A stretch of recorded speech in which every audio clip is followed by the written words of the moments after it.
রাজনৈতিক বাস্তবতার বিরুদ্ধে তার সরব অবস্থান যেন আজকের সমাজেরই এক প্রতিবিম্ব। স্বৈরাচার বদলেছে ঠিকই, কিন্তু সিস্টেম বদলায়নি, তাই সব ভেঙে পড়ছে। দেশে চলমান রাজনৈতিক পরিস্থিতি নিয়ে এমন মন্তব্য করেছেন অভিনেত্রী আজমিরি হক বাঁধন। এক সাক্ষাৎকারে কথা বলেছেন তার নতুন সিনেমা নিয়ে, যেখানে তাকে দেখা যাবে পুলিশের চরিত্রে।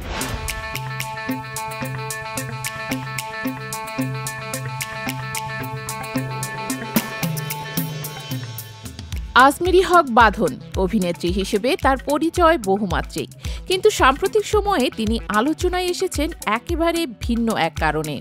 ভাঙা স্বপ্ন, হতাশা, ক্ষোভ আর রাজনৈতিক বাস্তবতার বিরুদ্ধে তার সরব অবস্থান যেন আজকের সমাজেরই এক প্রতিবিম্ব। সাম্প্রতিক এক সাক্ষাৎকারে বাঁধন ছিলেন খোলামেলা, ছিলেন তীব্র অভিমানী, আবার কোথাও একজন মা যিনি তার মেয়ের জন্য একটি সুন্দর ভবিষ্যৎ চেয়ে যান। 2 বছরের বেশি সময় ধরে নির্মাণাধীন একটি নারীকেন্দ্রিক বাণিজ্যিক সিনেমা নিয়ে প্রশ্ন করা হলে বাঁধন জানান, ছবির কাজ শেষ, ডাবিংও শেষ, সার্টিফিকেশনের অপেক্ষায় আছে। গল্পের কেন্দ্রবিন্দুতে নারী এবং তিনি নিজে একজন পুলিশ চরিত্রে, যা তার জন্য নতুন অভিজ্ঞতা। এখন তো নারীকেন্দ্রিক ছবি খুব একটা হয় না, বললেন বাঁধন। এই সিনেমা হলে মুক্তি পাক, মানুষ দেখুক, আমি চাই আমার কাজটাকে দর্শক সাপোর্ট করুক। তবে ব্যক্তিগত জীবন ও দেশের রাজনৈতিক পটভূমি নিয়ে যখন প্রশ্ন আসে, তখন বাঁধনের কণ্ঠে ঝরে পড়ে বেদনা আর ক্ষোভ। তিনি বললেন, একটা স্বপ্ন ছিল, ভালো একটা দেশ হবে, ন্যায়ের উপর দাঁড়ানো একটা রাষ্ট্র গড়ে উঠবে, কিন্তু এখন মনে হয় সবকিছুই চূর্ণ বিচূর্ণ হয়ে গেছে।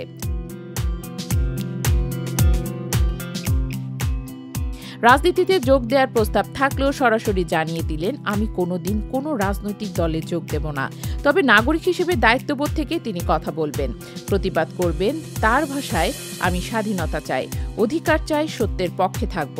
সাক্ষাৎকারে বারবার উঠে এসেছে দুর্নীতির কথা। আমরা দুর্নীতিগ্রস্ত জাতি হয়ে গেছি, বলেন বাঁধন। স্বৈরাচার বদলেছে ঠিকই, কিন্তু সিস্টেম বদলায়নি, তাই সব ভেঙে পড়ছে। নিজের হতাশা, মানসিক স্বাস্থ্য ও বিষণ্ণতার কথাও আড়াল রাখেননি তিনি। আমি বিষণ্ণ, ওজন বেড়েছে, সবকিছু হতাশার থেকেই, তবে জানান তার মনের গভীর ক্ষত। সবশেষে বাঁধন বলেন, আমি সাম্যের একটা দেশ চাই, শান্তির দেশ চাই। জানি না কবে হবে, কিন্তু আমি বলে যাব, আমার মেয়ের জন্য হলেও স্বপ্ন দেখতে ছাড়ব না।